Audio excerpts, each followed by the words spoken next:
Untuk orang-orang yang kebingungan gitu, terutama mungkin yang belum belajar Islamic parenting, mungkin seperti saya yang awam ya, Mi. Ini anak mau diapain di rumah gitu ya, Mi, ya. Nah itu ketika ikut Laju tuh, ketika udah membahas tentang bagaimana mendidik anak gitu ya, Mi, ya. Mendidik qawamah gitu ya, sampai-sampai fikih wanita, mengajarkan life skill, langsung, waduh kemana aja saya gitu ya. Sementara Islam itu kan kita tahu tujuan Islam bagaimana wahyu diturunkan ya, itu kan untuk manusia memang gitu. Jadi berangkatnya beda, filosofinya berbeda. Kita berangkat dari akidah Islam ya kan, sementara pendidikan barat itu berangkatnya dari filosofi barat, yang pasti ini kan berbeda gitu. Ternyata sepenting itu gitu, Mi, ya, kurikulum di dalam rumah itu, apalagi setelah ikut Laju itu ya kan dijelaskan bagaimana kita membersamai anak di rumah gitu supaya lebih bermanfaat, supaya ada output yang kita hasilkan terutama yang bermanfaat untuk akhirat mereka gitu ya, Teh ya. Itu teh. Bukan hanya ketika kita berdakwah, kita mencontoh fikih dakwahnya Rasulullah, tapi ketika kita mendidik, ketika menjadi ayah, bukankah Rasulullah juga ayah? Bukankah Rasulullah juga punya cucu?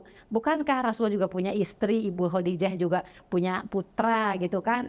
Nah, seperti itu. Jadi itu menjadi contoh bagi kita. Banyak sekali kan kisah-kisah di dalam Al-Quran.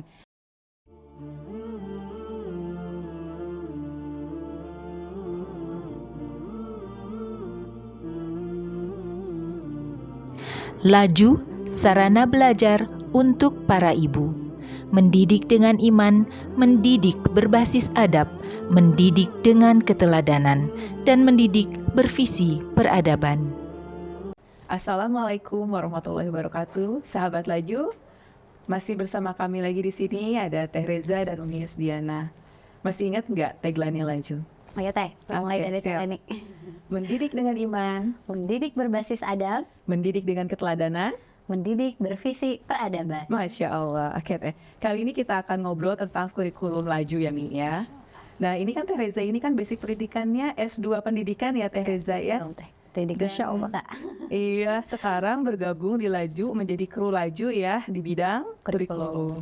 Mangga Teh, ada yang ditanyakan ke Umi atau bagaimana Teh? Ya. Kenapa Teh Reza bergabung di Laju ini? Dilanjut dia ini. Jadi curhat lagi. Iya, Teh. setelah ikut kelas dan ya. ikut bergabung Dan ya. sebelum ikut itu ya, dulu kan Mi belajar itu ya, kalau di perkuliahan itu ya, Mi hanya sebatas kurikulum pembelajaran formal gitu ya. Mi. Untuk sekolah gitu. ya, Mi. Mungkin bayangan kita dulu kalau kurikulum tuh buat sekolah. Iya. Iya. Di rumah nggak usah ada kurikulum. Betul. Di rumah pun yang homeschooling itu kan tetap hitungannya tuh pembelajaran formal gitu ya. Jadi tetap kurikulumnya itu mengikuti kurikulum yang ada dari pusat gitu ya, ada yang dari luar gitu ya, ada yang dari kurikulum dalam negeri sendiri. Hanya sebatas itu yang saya tahu gitu Mi, tentang kurikulum. Ternyata setelah mengikuti Laju Teh, di rumah juga itu ada kurikulumnya gitu ya. Iya, Makanya Masya Allah mungkin ya. untuk orang-orang yang kebingungan gitu, terutama mungkin yang belum belajar Islamic parenting, mungkin seperti saya yang awam ya, Mi. Ini anak mau diapain di rumah gitu ya, Mi. Ya ternyata Islam itu sudah punya jawabannya gitu ya. Iya, betul. Kurikulumnya itu Islamic parenting yang sesuai dengan Quran dan Sunnah gitu. Nah itu ketika ikut Laju tuh, ketika udah membahas tentang bagaimana mendidik anak gitu ya, Mi, ya. Mendidik qawamah gitu ya, sampai-sampai fikih wanita, mengajarkan life skill, langsung, waduh kemana aja saya gitu ya. Kemana aja ilmu kurikulum. Iya. Betul.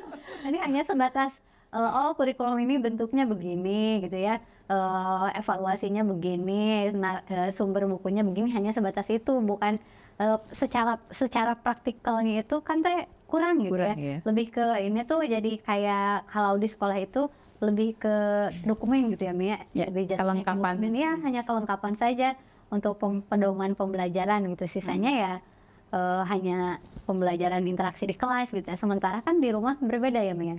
24 jam gitu. Betul.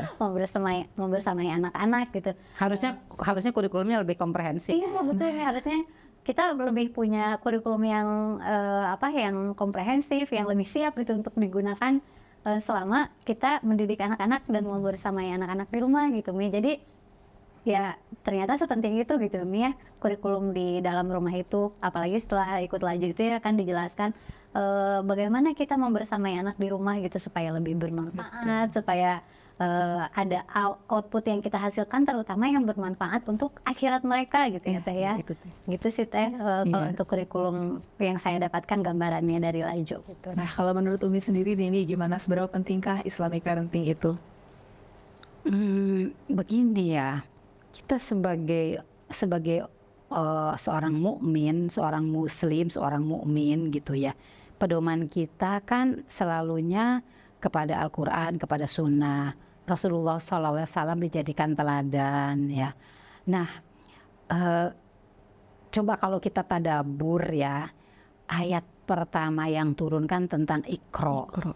Kan Rasulullah waktu itu kan merindukan perubahan. Ternyata toolsnya ya yang diberikan oleh Allah untuk melakukan perubahan itu adalah ayat yang pertama bicara tentang Iqra. Di situ ada bicara tentang ilmu, di situ ada bicara tentang qalam. Iqra bismi rabbikal ladzi khalaq, khalaqal insana min 'alaq. Iqra wa rabbukal akram alladzi 'allama bil qalam. 'Allamal insana ma lam ya'lam gitu. Berarti kan aktivitasnya itu adalah aktivitas pendidikan.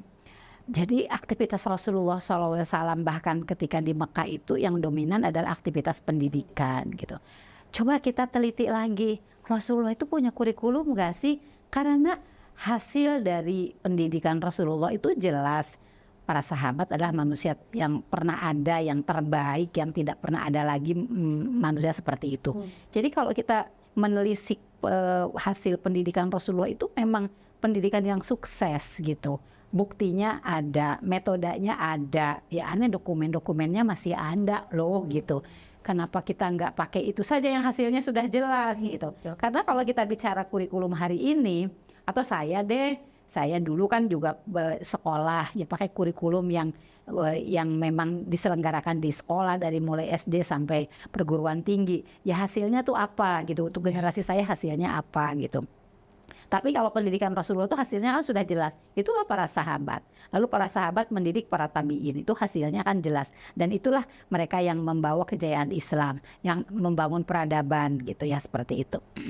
Maka kita yakini bahwa Islam itu sebuah sistem yang komprehensif, mengajarkan semuanya gitu. Jadi ketika kita bicara tentang Islamic parenting ya, itu di dalamnya kan sudah ada pedomannya gitu ya. Nah di laju ini kita berpedoman ke sana, bagaimana pendidikan Rasulullah SAW dalam mendidik sahabat. Maka kita tentu harus memetakan dulu kebutuhannya apa di dalam rumah tangga. Kalau di laju itu yang materi awal itu kita berbicara tentang keluarga dulu deh gitu. Keluarganya harus kokoh dulu. Makanya kan pelajaran pertama itu tentang masalah keluarga, pernikahan yang barokah ya. Itu harus menjadi visi misi dulu ya. Di materi pertama itu kan pernikahan yang barokah, bagaimana suatu pernikahan itu punya tujuan yang jelas nih. Suami istri punya visi, karena nanti mereka yang punya tugas untuk mendidik. Maka di materi-materi awal itu tentang keluarga dulu ya, tentang dikokohkan dulu nih keluarganya. Bahkan ada pendalaman ya, nanti kita akan bikin materi pendalaman tentang keluarga kokoh. Membangun keluarga kokoh itu seperti apa? Karena yang menjadi kuncinya kan pelaksana dari kurikulum itu kan ayah dan ibu. Nah kuatkan dulu tuh visi si ayah dan ibunya, komunikasinya harus lancar dulu gitu. Baru sesudah materi keluarga kokoh itu, di situ kita berbicara tentang materinya. Apa sih yang penting gitu ya. Walaupun sebetulnya karena reguler itu kan hanya 12 kali pertemuan. Tentu itu tidak mewakili semua tugas kita ya. Gitu. Kita hanya memberi wawasan saja sih sebetulnya. Nanti kontennya yang mengisi itu ya para ibu itu. Hanya kami semua kita ya secara garis besar itu memberikan tentang pentingnya pendidikan iman. Itu jadi pondasi sekali. Lalu pentingnya pendidikan adab. Kita tahu lah pendidikan adab nggak mungkin 1 kali pertemuan lah, itu harus, karena mengajarkan adab itu kan ya kalau di rumah prakteknya itu kan harus panjang gitu ya. Tapi kita beri bekal lah si ibu itu untuk mengetahui bahwa itu penting. Lalu masuk ke fikih, mengajarkan ibadah kepada anak, kan berbeda laki-laki dan perempuan, itu nanti ada juga pelajarannya, itu kan penting ya. Ibadah mahdoh itu kita harus tahu lah, anak-anak tuh harus punya bekal. Bahkan sebelum balik ya mereka harus sudah dibekali tentang bagaimana toharoh dan lain sebagainya. Lalu sudah itu kan kita ada materi tentang life skill. Anak-anak itu harus dibekali dengan keterampilan ya. Laki-laki butuh keterampilan apa, perempuan butuh keterampilan apa. Kita itu harus dimasukkan dalam kurikulum pendidikan keluarga. Jangan cuman cuci piring, nyuci enggak, tapi Iya. kita kasih visi loh ke mereka apa pentingnya ya tanggung jawab. Cuci piring itu adalah sebuah aktivitas ya, tanggung jawab atas perbuatan dia habis makan itu cuci piring gitu ya, kayak gitu. Jadi diarahkan anak-anak tuh sampai bagaimana menyiapkan mental orang tua dan anak untuk lepas landas ketika harus melepas anak-anak.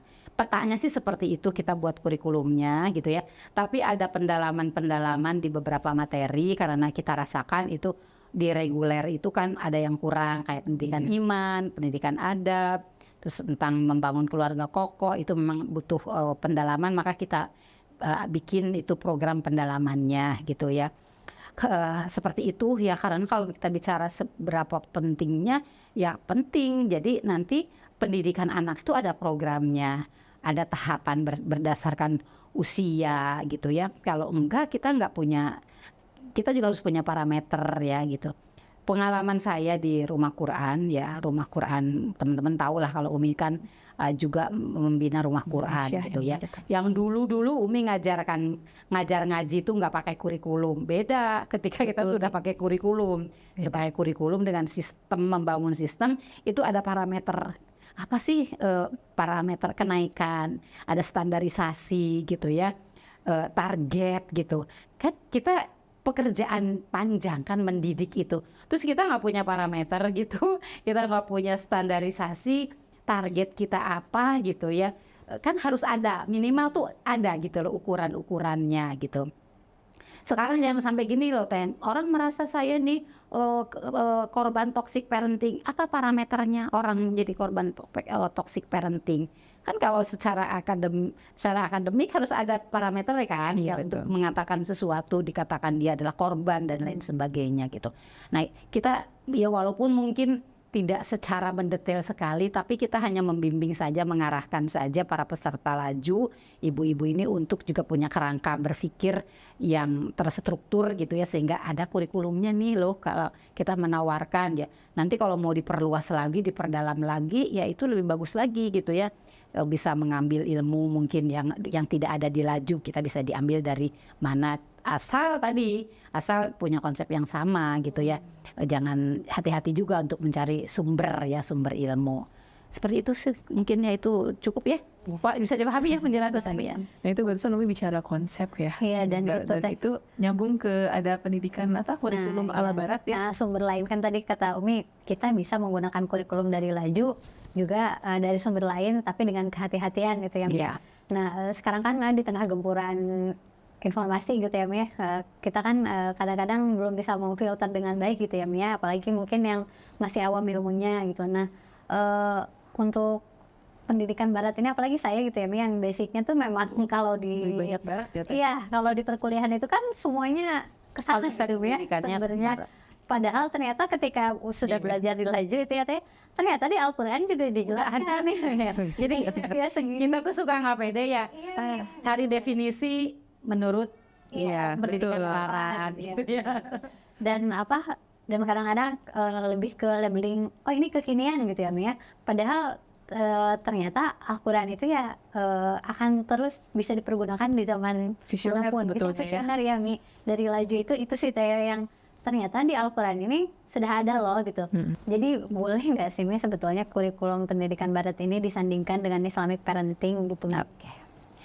Jadi sebetulnya latar belakang, kalau berbicara tentang latar belakang mengapa kita membangun sekolah ibu ya, itu karena berangkat dari keprihatinan. Hari ini semua orang bicara tentang parenting ya. Banyak banget orang bikin podcast tentang parenting ya. Istilah-istilahnya berseliweran ya yang kita dengar gitu ya, tentang istilah-istilah parenting ya, yang sebetulnya itu juga lahirnya dari kurikulum parenting barat gitu ya. Kita sih sebetulnya tidak antipati dan tidak menolak semua yang dari barat ya gitu ya. Hanya begini, saya ada membaca buku, kita lagi ada mempelajari buku dari Profesor Dr. Majid Al-Kilani. Beliau itu tokoh pendidikan, ulama, tokoh pendidikan ya, pendidikan Islam. Bukunya banyak banget tentang pendidikan gitu. tapi S3 beliau itu di Amerika gitu ya. Tapi walaupun beliau belajar di Barat, tapi tidak kehilangan identitasnya, bahkan sangat kuat sekali visinya tentang pendidikan Islam. Beliau mengatakan begini bahwa tidak bisa kita menerapkan secara langsung ya kurikulum pendidikan Barat yang berbasis pada psikologi Barat ya itu untuk diterapkan untuk sekolah Islam ya atau untuk di kalangan umat Islam gitu ya. Karena apa? Karena keberangkatannya berbeda, filosofinya berbeda, filosofi psikologi Barat ya, filosofi kurikulum pendidikan Barat itu berbeda dengan pondasi kurikulum Islam gitu ya. Jadi kalau dipaksakan itu memang kita sulit gitu sebagai seorang muslim untuk menerapkannya. Nanti akan ada benturan-benturan ya. Ada lagi seorang tokoh psikologi Islam ya. Beliau dari Malaysia. Beliau menulis buku tentang bukunya itu judulnya Dilema Psikologi Muslim. Dilema Psikolog Muslim. Itu Profesor Malik Badri. Belum lama wafatnya beliau itu ya, Profesor Malik Badri itu dulu ketika kita kuliah ya itu jadi buku bacaan wajib lah gitu yang disarankan sama dosen. Untuk bukunya tuh tipis gitu ya, Dilema Psikolog Muslim. Di situ isinya adalah ketika psikolog Muslim yang belajar psikologi Barat gitu ya, teori-teori Barat yang diterapkan di umat Islam itu ternyata kan mereka mengalami kesulitan gitu karena ya penelitian yang dilakukan di Barat itu kan biasanya menggunakan binatang gitu ya, kayak misalnya Pavlov itu ya kan anjing kan dia itu yang dia dijadikan uji cobanya itu. Yang itu tidak bisa diterapkan kepada manusia. Misalkan teori tentang learning gitu ya. Itu kan percobaannya kepada tikus misalnya, tidak bisa itu diterapkan di manusia gitu. Sementara Islam itu kan kita tahu tujuan Islam bagaimana wahyu diturunkan ya, itu kan untuk manusia memang gitu. Jadi berangkatnya beda, filosofinya berbeda. Kita berangkat dari akidah Islam ya, kalau pendidikan Islam tuh berangkat dari akidah Islam ya kan, sementara pendidikan Barat itu berangkatnya dari filosofi Barat yang pasti ini kan berbeda gitu, sehingga kalau terjadi benturan kan iya. Maka ini menjadi kegelisahan mengapa Laju itu membuat sekolah ibu, karena tadi kita berharap bisa mengawal keluarga-keluarga muslim yang masih muda, yang mungkin masih meraba-raba nih metode pendidikan seperti apa. Maka kita menyuguhkan Laju untuk memberikan guidance gitu ya, bimbingan. Ini loh kita ini menawarkan Islamic parenting, rujukannya Al-Quran, Sunnah. Tidak akan habis digali ya sumber wahyu itu, baik Quran maupun Sunnah, karena Rasulullah SAW itu diutus itu untuk rahmatan lil alamin. Jadi sifatnya universal, siapa saja gitu. Bahkan orang Barat yang non Muslim ketika dia melaksanakan pendidikan Islam itu juga akan bagus efeknya gitu ya kepada keluarga gitu. Jadi memang Islam itu kan kita tahu tidak dibatasi dengan waktu, tidak dibatasi dengan wilayah geografis, sehingga diterapkan di mana saja itu kita akan cocok. Dan ketika saya mengambil referensi ustadzah-ustadzah, walaupun beliau ilmu psikologinya dari Barat, ada beberapa rujukan ustadzah yang mengajarkan psikologi tapi berbasis akidah ya, walaupun beliau mengambil ilmu psikologinya di Amerika, asal beliau itu prinsipnya adalah Islamic parenting, ya cocok saja gitu, walaupun beliau mengambil ilmu psikologinya psikologi Barat. Tapi ketika beliau mengajarkan tentang parenting, beliau berbasis dengan Al-Quran dan Sunnah, ya kita menjadi cocok gitu. Jadi sebetulnya bukan masalah Barat atau tidaknya, tapi lebih kepada ini berangkatnya dari apa loh. Psikologi Barat atau pendidikan Barat itu kan dari filosofi, misalnya liberalism, sekularism gitu ya. Nah itu kayak misalkan gitu, child free itu dari mana sih asalnya? Itu kan asalnya dari berangkatnya akalnya dari sekularisme ya kan. Kemudian mereka berubah bentuk menjadi liberalisme ya. Kemudian nanti ada tentang kesetaraan gender, akhirnya ini menghasilkan child free gitu. Itu tuh nggak ada hubungannya, bukan terpisah-pisah seperti itulah ya kira-kira ya Teh ya. Jadi kita untuk para muslim ya yang paling cocok ya kita menggunakan Islamic parenting karena Rasulullah SAW sebagai suri teladan itu tentu dalam semua hal. Laqad kana lakum fi rasulillahi uswatun hasanah. Bukan hanya ketika kita berdakwah, kita mencontoh fikih dakwahnya Rasulullah, tapi ketika kita mendidik, ketika menjadi ayah, bukankah Rasulullah juga ayah? Bukankah Rasulullah juga punya cucu? Bukankah Rasulullah juga punya istri, Ibu Khadijah juga punya putra gitu kan? Nah, seperti itu. Jadi itu menjadi contoh bagi kita. Banyak sekali kan kisah-kisah di dalam Al-Quran, bahkan di dalam sunnah, di dalam sirah yang bisa kita gali sebagai rujukan dalam pendidikan anak. Begitu. Kepanjangan ya jawabannya. Kalau dari bahasa Numi ini, barusan Pak ada pertanyaan nih dari sahabat Laju tentang relevan gak sih? Terjawab sebenarnya tadi ya. Sudah terjawab ya? Iya, betul. Relevan gak sih Islamic parenting diterapkan? Oh, ya iyalah. Sudah terjawab ya sama Umi barusan. Masya Allah. Maktalil alamin Iya. gitu untuk universal itu tidak dibatasi dengan geografis untuk mana saja kan itu tentu saja relevan gitu Iya. karena Islam Saja itu dan agama kapan sampai saja. akhir zaman. Betul, sampai Masya kiamat Allah. Dan nanti. apa saja kurikulum yang diterapkan di sekolah Ibu juga tadi sudah dikupas di awal ya. Masya Allah. Sama kalau begitu Teh Reza, bagaimana kali ini?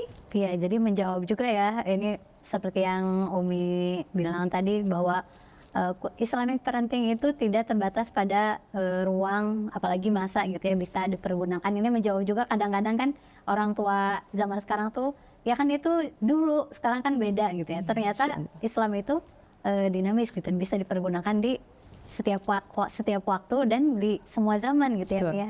Allah sudah menyiapkan itu untuk manusia akhir zaman. Gitu. Jadi sangat relevan sekali. Masya Allah ya, luar biasa sekali. Masya Allah Teh, ternyata dapat lagi pelajaran dari Umi tentang kurikulum ini ya yang dibahas di Laju juga. Biasa Ada ya. tambahannya lagi ya. Masya Iya, Allah betul. teman-teman segera daftar ya Teh ya. Penasaran kan? Ayo daftar, ikutin terus ya. Itu kontennya Laju di Instagram, belajar jadi ibu. Gak nyesel ya. Assalamualaikum warahmatullahi wabarakatuh.